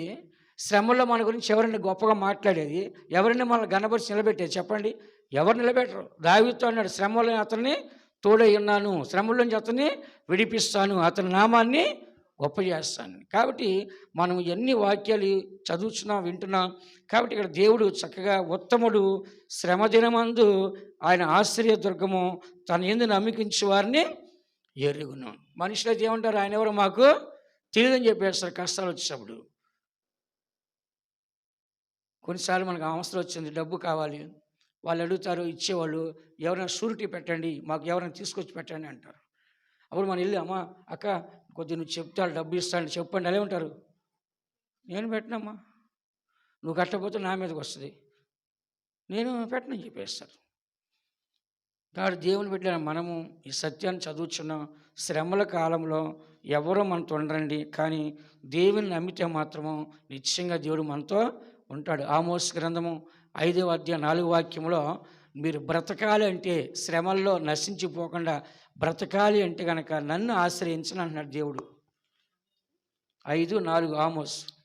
ఇశ్రాయేలులతో యెహోవా సెలవిచ్చినదేమనగా, నన్ను ఆశ్రయించుడి, నన్ను ఆశ్రయించిన ఎడల మీరు బ్రతుకుదురు. చాలు, స్వయంగా దేవుడు ఇశ్రాయేలు ప్రజలు చెప్తున్నాడు, నన్ను ఆశ్రయించుడి, నన్ను ఆశ్రయించాలి, మీరు బ్రతుకుదురు. కాబట్టి మరణం వెంటాడుతుంది, వాళ్ళ పాపం వలన శత్రువులు వస్తున్నారు, కానీ దేవుడు వాళ్ళని ఆశ్రయించడానికి ఇష్టపడట్లేదు. ఇప్పటికైనా సరే నా దగ్గరికి రండి, ఇప్పటికైనా నన్ను ఆశ్రయించండి.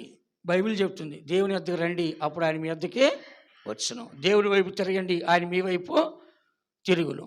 అందుకని ఇక్కడ దేవునికి వాక్యం చదువుతున్నాం. ఇశ్రాయేలు చెప్తున్నాడు, నన్ను ఆశ్రయించడి, నన్ను ఆశ్రయించాలి, మీరు బ్రతుకుతారు. ఎవరిని ఆశ్రయించాలి? దేవుని ఆశ్రయించాలి. ఒక ఎగ్జాంపుల్ ఉంది బైబిల్లో, ఇప్పుడు చదవద్దులే. ఒక వ్యక్తి, ఒక దాసి కుమారుడు తన యజమాని మీద తిరుగుబాటు చేసి యజమానుకున్న 70 మంది పిల్లలను చంపేసి వాడు రాజు అయిపోయాడు. అతను రాజు అయిపోయిన తర్వాత ఇంకా ఆ ప్రజలందరూ ఏం చేస్తారు? అతని వెనకాల వెళ్ళిపోయారు. అప్పుడు వాళ్ళ కుమారులు ఒకరు తప్పించుకున్నాడు. వాడు చెప్తున్నాడు, అరే ఒక మాట చెప్తే వినండిరా, చెట్లన్నీ కలిసి మాకు ఆశ్రయం ఇవ్వండి అని ఒక చెట్టు దగ్గరికి వెళ్ళారు. ఎక్కడికి వెళ్ళారంట? అంజూరపు చెట్టు దగ్గరికి వెళ్ళారు. ఇప్పుడు అంజూరపు చెట్టు ఏముంది? నా మాధుర్యాన్ని ఇవ్వకుండా నేను మానేసి అటు ఇటు ఊగటానికి నేను రావాలా, నాకు అవసరం అని చెప్పింది. ఒలివ చెట్టు దగ్గరికి వెళ్ళారు. ఒలివ చెట్టు ఏముంది? నేను దేవుని మనుషులకి నేను ఒక అభిషేకంగా, తైలాభిషేకంగా ఉంటూ అది మానేసి మీ దగ్గర వచ్చి నేను ఊగుతూ ఉండాలి, అటు ఇటు నేను రానని చెప్పి. తర్వాత ఎవరు? ఒలివ చెట్టు, అంజూరపు చెట్టు, ద్రాక్ష చెట్టు. ద్రాక్ష చెట్టు దగ్గరికి వెళ్ళి నువ్వు మాకు రాజుగా ఉండు అంటే నేను మనుషుల్ని దేవుని సంతోషపరిచే నేను అది మానేసి నేను అటు ఇటు ఊగడానికి నేను ఎందుకు వస్తాను? అలాంటిదిరా మీరు ఏర్పరచుకున్నది, పనికి మాలినోడిని ఏర్పరచుకోవాలని మీరు చూస్తారని చెప్తే, నాలుగోది ముళ్ళ చెట్ట, తుమ్మ చెట్ట. ముళ్ళ చెట్టు అంటే ఏముంటుంది? తుమ్మ చెట్టు అంటారు. ఆ చెట్టు దగ్గరికి పోయి నువ్వు మాకు ఆశ్రయంగా ఉంటావా, మాకు రాజుగా ఉంటావంటే ఓ రండి అంటుంది. ముళ్ళ చెట్టు దగ్గర ఏముంటాయండి? దాని ఆకులు కూడా ఉండదు, దాని నీడ కూడా ఉండదు. నా నీడలోకి రండి అంటుంది. అది ఏముంటుంది నీడ అక్కడ? ఏముండదు. అట్లా ఉందరా మీ బతుకని చెప్పాడు అనమాట. అట్లా ఈ దినాల్లో ఒక గొప్ప దేవుని మనం వదిలేసి ఎవరెవరినో మాకు ఆశ్రయంగా ఉండండి, ఎవరెవరినో మనం నమ్ముకొని వాళ్ళ దగ్గరికి వెళ్ళటము, వాళ్ళు మనల్ని మోసం చేశారంటమో, వాళ్ళు మనకు సహాయం చేయదంటమో, వాళ్ళు మమ్మల్ని వదిలేస్తారంటమో, ఇదంతా కాదండి. దేవుణ్ణి ఆశ్రయించాలి. చెప్పండి అందరూ, చెప్పండి అందరూ. నన్ను ఆశ్రయించడి, నన్ను ఆశ్రయించాలి, మీరు బ్రతుకుదురు. దీంట్లో 14 వాక్యం చదవండి. మీరు బ్రతుకున్నట్లు కీడు విడిచి మేలు వెతుకుడి, అలాగు చేసిన ఎడల మీరు అనుకొని చొప్పున దేవుడును సైన్యములకు అధిపతినగు యెహోవా మీకు తోడుగా నుండును. చూసారా? మీరు బ్రతుకున్నట్లు కీడుని విడిచి మేలును వెతుకుడి, అలాగూ చేసేలా మీరు అనుకొని చొప్పున దేవుడును సైన్యములకు అధిపతి యెహోవా మీకు తోడుగా ఉండును. దేవుడు మనకి తోడుగా ఉండాలంటే, దేవుడు మనల్ని విడిచిపెట్టకుండా ఉండాలి అంటే, ఆయన మనల్ని ఎరుగును అని మన శ్రమల్లో మనతో నిలబడాలి అంటే కనుక మనం ఏం చేయాలంటే చెడుతనాన్ని విడిచిపెట్టాలి. బైబిల్ ఏం రాస్తుంది? కీడు చేయవాడు దేవుని చూసినవాడు కాదు, ఎరిగినవాడు కాదు. పాపము చేయవాడు దేవుని చూసినవాడు కాదు, ఎరిగినవాడు కాదు. హృదయ శుద్ధి లేనివాడు దేవుణ్ణి చూసేవాడు కాదు, పరిశుద్ధత లేనివాడు దేవుని చూసినవాడు కాదు. కానీ ఈ చెడుతనం వలన అందరూ పాపం చేసి దేవుడు అనుగ్రహించే మహిమని పొందలేకపోతున్నారు. కాబట్టి ఇక్కడ చదువుతున్న వాక్యంలో కీడుని విడిచినప్పుడే మనకు మేలు జరిగిద్ది, కీడుని విడిచినప్పుడే దేవుడు మనకు తోడుగా ఉంటాడు. అంటే ఏంటి? ఆశ్రయంగా ఉంటాడు. ఎలా ఉంటాడంట? ఆశ్రయంగా ఉంటాడు. మనకు తోడుగా అంటే మనతో ఉంటాడు. అందుకని మనకి జీవితంలో కొన్ని సందర్భాల్లో మన కీడు రావటానికి, మనం తప్పు చేసేటప్పుడు, మనం కీడు చేసేటప్పుడు దేవుడు మనల్ని వదిలి పక్కకు ఉండాల్సి వస్తుంది. కానీ మళ్ళీ మనం దాన్ని విడిచిపెట్టి దేవుని దగ్గరికి వచ్చి క్షమాపణ అడిగితే దేవుడు మనకు తోడుగా ఉంటాడు. కాబట్టి గిద్యోను అడిగాడు. గిద్యోను దగ్గరికి వచ్చి దేవదూత అంటుంది, గిద్యోనా, మహాబలార్జుడా, యెహోవా నీకు తోడై ఉన్నాడు అంది. యెహోవా మాకు తోడై ఉంటే మాకెందుకు ఈ శ్రమలన్నీ అని అడిగాడు ఆయన. వాళ్ళు తప్పు చేశారు కాబట్టి మీకు శ్రమలు వచ్చినాయి. నువ్వు మంచిగా వెళ్ళు, దేవుడు నీకు తోడుకుంటాడు, మిద్యానీళ్ళు ఏం చేస్తావు? గెలుస్తావు అని చెప్పాడు. గెలిచాడా ఓడిపోయాడా? గెలిచాడు. అలాగే దేవుడు కూడా మన జీవితంలో తప్పిదం ఉన్నప్పుడు అపజయాలు మనకి ఇస్తాడు. కానీ ఆ తప్పిదాన్ని తెలుసుకున్న తర్వాత మరలా మనకి ఏం చేస్తాడు? దేవుడు జయాన్ని ఇస్తాడు. దేవుడు మనకు తోడుగా ఉండేది ఉండకపోయింది పోయినసారి చెప్పాను మీకు. సంసోనుతో దేవుడు ఎందుకు లేడు, సౌలుతో దేవుడు ఎందుకు లేడు, ఇంకా కొన్ని ఎగ్జాంపుల్స్ మీకు చెప్పిన. కాబట్టి కొన్ని విషయాల్లో దేవుడు మనతో ఉండబోడగల కారణం అంటే మనలో ఒక కీడు అనేది ఉన్నప్పుడు దేవుడు మనతో ఉండడు. కాబట్టి మనకు ఆశ్రయంగా దేవుడు ఉంటాడు. మనం కూడా దేవుని ఆశ్రయించాలి, నమ్మకంగా దేవుని నమ్మాలి. మనం శ్రమదినం వచ్చేటప్పుడే కాదు, శ్రమదినం రాకముందు కూడా పరిపూర్ణంగా మనం దేవుని నమ్మినట్లయితే శ్రమలు వచ్చినప్పుడు దేవుడు మనకి ఆశ్రయంగా ఉంటాడు. దానియేలు గ్రంథము 3వ అధ్యాయంలో 27వ వాక్యం మీరు చదవచ్చు. దానియేలు గ్రంథం 3వ అధ్యాయం 27వ వాక్యం ఒకసారి చదవండి. అధిపతులను, సేనాధిపతులను, సంస్థానాధిపతులను, రాజు యొక్క ప్రధాన మంత్రులను కూడి వచ్చి ఆ మనుషులను పరీక్షించి వారి శరీరములను 3వ అధ్యాయం 28వ వాక్యం చదవండి. సారీ. నెబుకద్నెజరు, షద్రకు, మెషకు, అబేద్నెగో అను వీరి దేవుడు పూజార్హుడు. ఆయన తన దూత నంపి తను ఆశ్రయించి దాసులను రక్షించెను. వారు తమ దేవునికి కాక మరి ఏ దేవునికి నమస్కరింపకయు ఏ దేవుని సేవింపకయు ఉందుమని తమ దేహములను అప్పగించి రాజు యొక్క ఆజ్ఞను వ్యర్థపరిచిరి. హల్లెలూయా.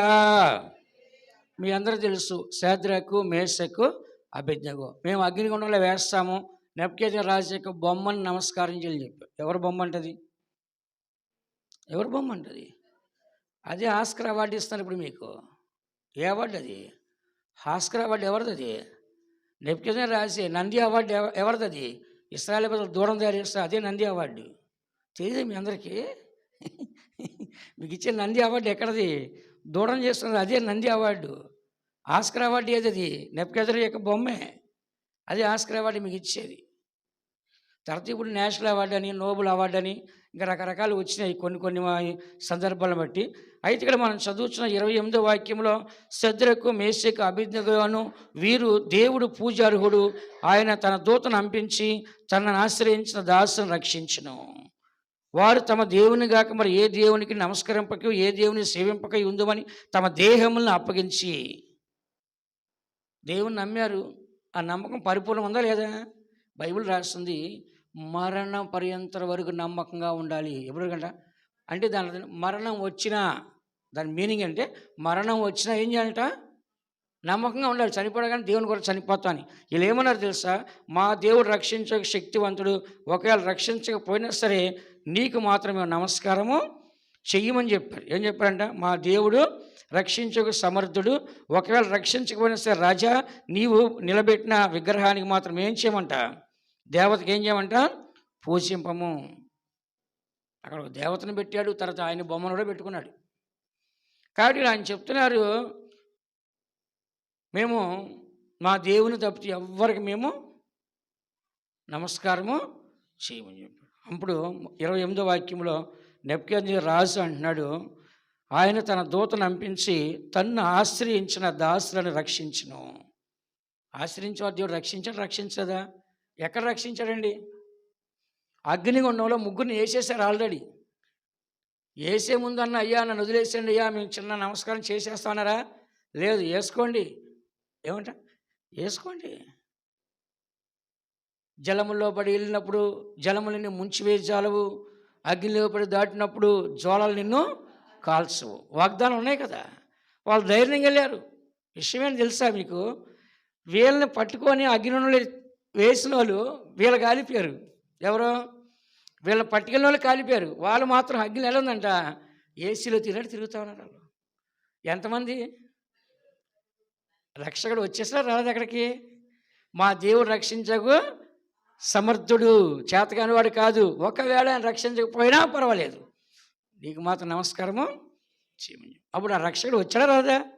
నెబుకద్నెజరు అడుగుతున్నాడు, నేను ముగ్గురు అగ్ని ఉండేసి నలుగురు కనపడతారేంటి? 4వ దేవదూతను పోలిగినాడు. ఇక సాలే వాళ్ళు కాలేదు, ఎట్లా రమ్మని బయటకు అంటున్నాడు. ఆయన ఎక్కడి నుంచి? ఆయన ఏసీ రూమ్లోంచా? ఇక రమ్మని అంటున్నాడు. బయటకు వచ్చారు. చూస్తే ఎంట్రీలు కూడా కాలిపోలా, బట్టలు కాలిపోలా, శరీరం కాలిపోలా, ఫ్రెష్గా ఉన్నారు అట్లాగా. అప్పుడు చెప్తున్నాడు, తను ఆశ్రయించిన వాళ్ళని దేవుడు దూతను పంపి రక్షించాడు. వాళ్ళ దేవుడు గొప్పవాడు, పూజార్హుడు, ఆయన్నే పూజించాలి, ఇంకెవరిని. ఇలాగ ఎన్నో సందర్భాల్లో దేవుని బిడ్డలో దేవుణ్ణి ప్రూవ్ చేశారు. యోసేపు ఐగుప్తుకి ఏం చేశాడు? దేవుడు ఉన్నాడని చెప్పి ప్రూవ్ చేశాడు. అట్లాగే మన వలన కూడా అనేకుల మధ్యలో మనం అనుభవించిన ఎక్స్పీరియన్స్ మన ఇతరులు కూడా ఏం చేయాలని చెప్పాలి. వాళ్ళు కూడా ఆ దేవుణ్ణి రుచి చూపించాలి. యెహోవా ఉత్తమమైన రుచి చూసి తెలుసుకోండి. ఆయన టేస్ట్ ఎంత గొప్ప టేస్ట్ అయింది. పరిశుద్ధము, మహిమ, ప్రేమ, సమాధానం, దేవుని అన్నీ చాలా రుచికరమైనవి. అలాంటివన్నీ మన ఇతరులకు ఏం చేయాలంట?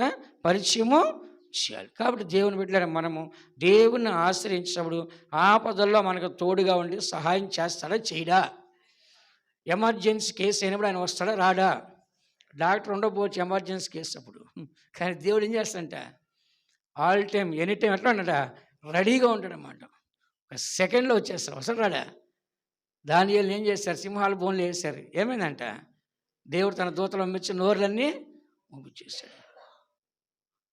చూసారా? అక్కడ కూడా చెప్పాడు, నీ దేవుడు గొప్పోడు, నిత్యం నువ్వు సేవించిన దేవుడిని రక్షించినా ఎస్ రక్షించాడని చెప్పాడు. సరే బయటికి రా, ఇంకెందుకులే అవి తినేది లేదు పెట్టేది లేదు, నిన్ను వేస్ట్ అయిపోయింది, రా బయట రాన్నారు. దాన్ని ఎక్కడి నుంచి? సింహాల బోన్లోంచి. రూమ్లోంచి బయట రమ్మంటాడు. ఎక్కడి నుంచి రమ్మన్నారు? సింహాల బోన్లోంచి. కాబట్టి దేవుని నమ్మిన వారిని, విశ్వసించిన వారిని దేవుడు రక్షిస్తాడా రక్షించడా? ఇవన్నీ దేవుని వాక్యాలు కదా. ఇందులో ఒక్క మాట చాలు మనం బతకడానికి. నేను గంట ప్రశ్న చేయాల్సిన అవసరం లేదు. ఒక్క మాటని విశ్వాసం అంటే నీ జీవితంలో ఎప్పుడు కూడా దానిలో స్థిరంగా ఉంటావు. అందుకనే ఇది ఎవరు సాక్ష్యాలు చెప్పారండి? అన్యరాజులు. ఎవరంట? అన్యరాజు. ఎవరిని బట్టి సాక్ష్యం చెప్పారు? దేవుని పిల్లలను బట్టి వాళ్ళు విశ్వాసంతో దేవుని ప్రత్యక్షంగా వాళ్ళకే చూపించారు. దేవుని కార్యాలను వాళ్ళకే చూపించారు. చూసి వాళ్ళు ఏం చేశారు? మీ దేవుడే గొప్ప దేవుడు అని చెప్పి ప్రపంచం అంతా ఏం చేస్తారంట? చాటించారు. కాబట్టి దేవుని బిడ్డలను మనము ఈ సత్యాన్ని చదువుతున్న కీర్తన గ్రంథము 46వ కీర్తన 1వ వాక్యం ఒకసారి చదువమ్మా.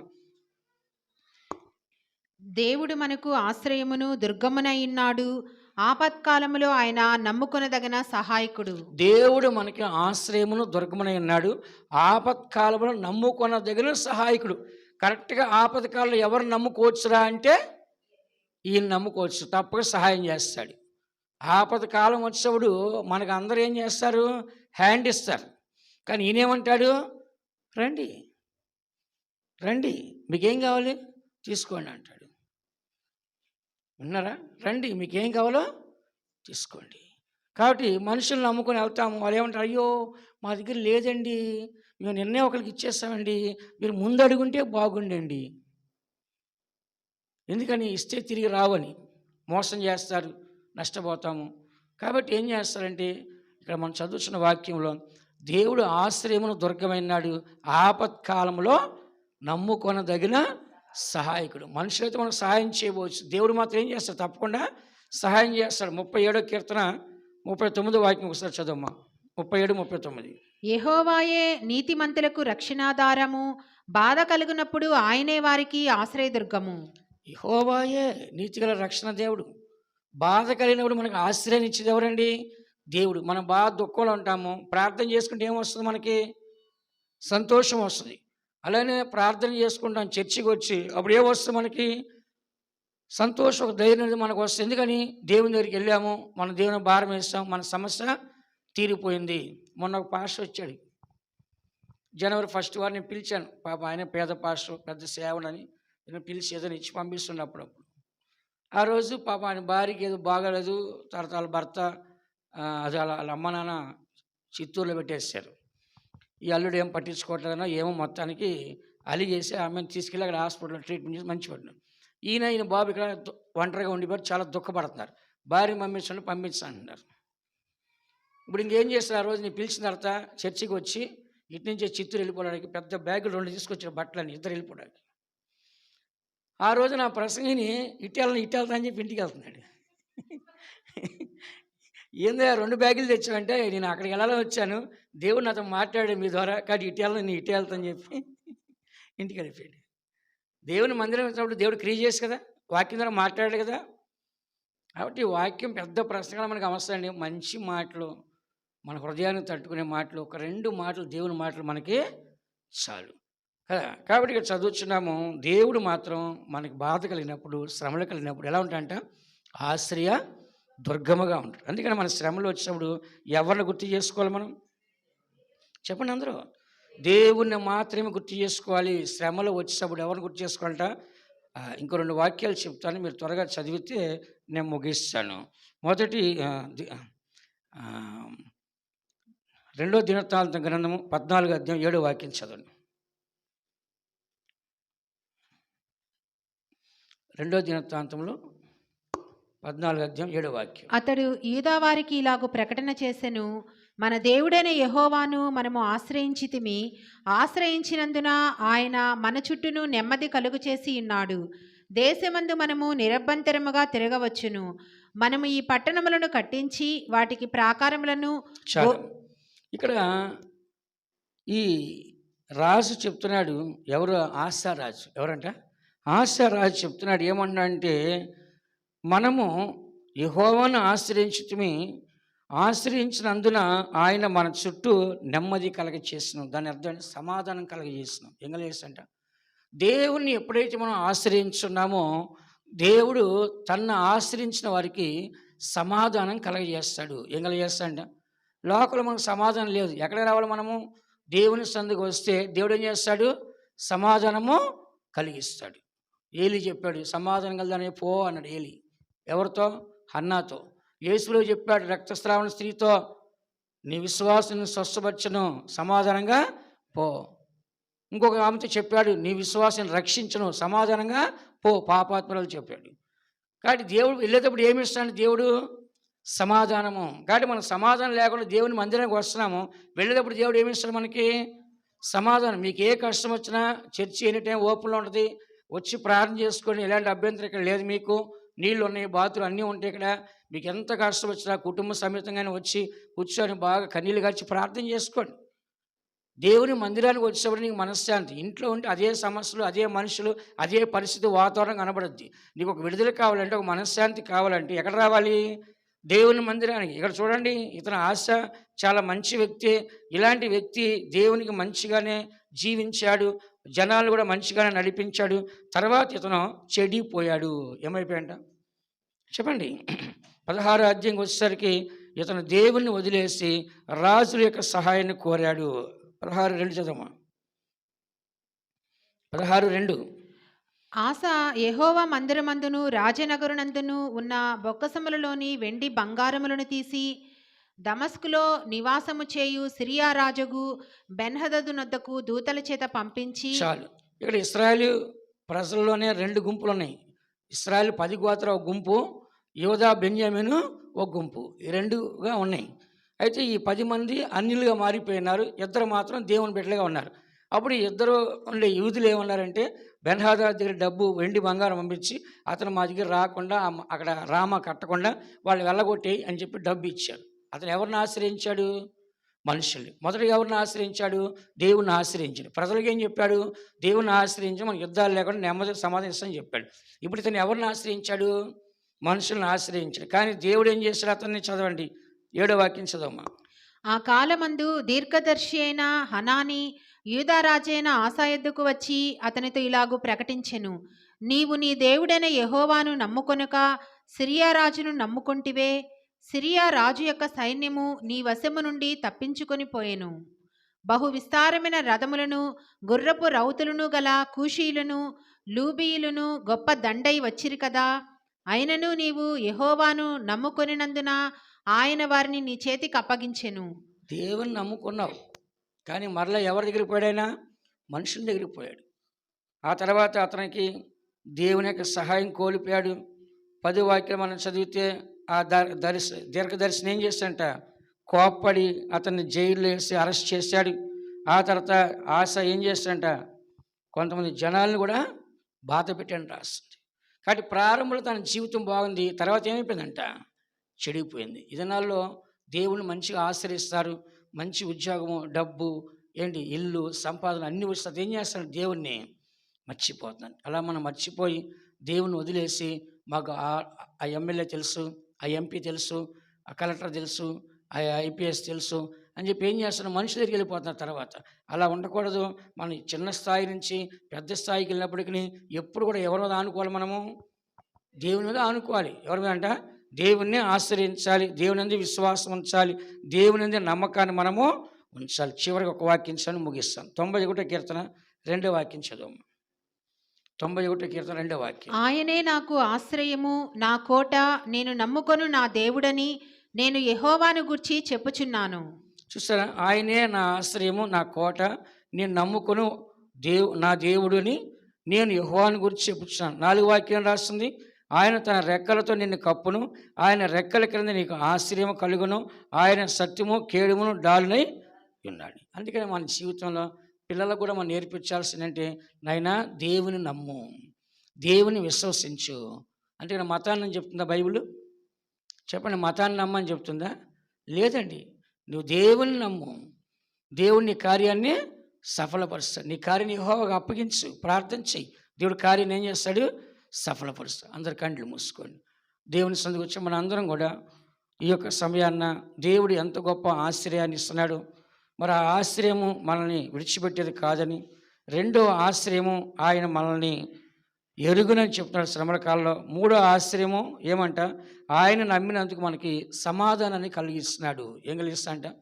మూడవదిగా ఆయన నమ్ముకోవడం బట్టి, ఆయన ఆశ్రయించడం బట్టి దేవుడు మనకి ఏమిస్తాడంట? సమాధానాన్ని ఆయన మనకి కలుగు చేస్తాడు. అందుకని దేవుని బిడ్డలైన మనము మన జీవితంలో దేవుడు ఇచ్చే సమాధానం మనం పొందుకుందాం. దీని గురించి దేవుని చేత వచ్చేవారు మనం తెలుసుకుందాం. కాబట్టి ప్రతి దేవుని బిడ్డ కూడా గుర్తించాల్సిందంటే, నేను దేవుని నమ్మి ఉన్నాను, ఆయన్ని ఆశ్రయించున్నాను, ఆయన విడిచిపెట్టేవాడు కాదు. నేను దేవుని నమ్మి ఉన్నాను, ఆశ్రయించున్నాను, శ్రమ దినమందున ఆయన విడిచిపెట్టకుండా నేను నిన్ను ఎరిగి ఉన్నా అని చెప్పి సహాయం చేయను. మూడోదిగా మనం చూసినట్లయితే ఆయన్ని ఆశ్రయించేలా ఆయన సమాధానం కలగజేస్తున్నాడు. కానీ ఈ ఆశ తర్వాత దేవుని విడిచిపెట్టిన తర్వాత సమాధానాన్ని కోల్పోయి ఆ ప్రవక్తని చెరసాలలో వేసి బంధించి ఇశ్రాయేలు ప్రజలను కూడా, యూదా ప్రజలను కూడా అతను బాధ పెట్టి అతను ఒక పుండు వచ్చి కాల్లో ఒక నీచమైన మరణాన్ని మరణించున్నాడు. ఒక మంచిగా బతికిన వ్యక్తి చివరికి ఒక దౌర్భాగ్యంగా మరణించున్నాడు. కాబట్టి ప్రతి దేవుని బిడ్డ జీవిత ప్రారంభం కంటే అంతం ముఖ్యమైనది. కాబట్టి కార్య ఆరంభం కంటే కార్య అంతమే శ్రేష్టమని రాస్తుంది. కాబట్టి దేవుని బిడ్డలు మనం ఈ చివరి దినాల్లో మనుషులను నమ్మటం కాదు, అధికారులు నమ్మటం కాదు, లోకమును నమ్మటం కాదు, దేవుని మాత్రం నమ్మి దేవుని మాత్రం ఆశ్రయించట్లయితే ఆయన మనకు ఆశ్చర్యంగా ఉన్నాడు. ఆయన నమ్మిన వారిని సిగ్గుపరిచే దేవుడు కాదు, ఆయన నమ్మిన వారిని త్రోసివేసే దేవుడు కాదు, ఆయన నమ్మిన వారిని మర్చిపోయే దేవుడు కాదు. ఆయన నమ్ముకుంటే ఆయన మనకి ఆశ్చర్యంగా ఉన్నాడు. ఎల్లప్పుడూ దేవుడే ఆశ్చర్యముగా, కోటగా, దుర్గముగా మనకున్నాడు. కాబట్టి మనుషులు నమ్ముటి కంటే యెహోవాను ఆశ్రయించి మేలని చెప్పినట్లుగా ఎల్లప్పుడూ దేవుని మాత్రం నమ్మి దేవుని మాత్రం ఆశ్రయించి దేవుని ద్వారా సమస్తాన్ని పొంది చివరిదాకా దేవుని చేతిలో విడవబడకుండా కాపాడబట్టకు దేవుడు మనకు సాయించనుగాక. దేవుడు మనల్ని ఆశ్రయించునుగాక. ఆశ్రయింప నాకు లేరెవరు, శాశ్వత బండయి యేసు ప్రభు. ఆశ్రయింప నాకు లేరెవరు, శాశ్వత బండయి యేసు ప్రభు. పునాదులన్నీయు కదలినను, నాడుగులు స్థిర మాయనలో. పునాదులన్నీయు కదలినను, నాడుగులు స్థిర మాయనలో. ఆశ్రయింప నాకు లేరెవరు, శాశ్వత బండయే యేసు ప్రభు. ఆశ్రయింప నాకు లేరెవరు, శాశ్వత బండయే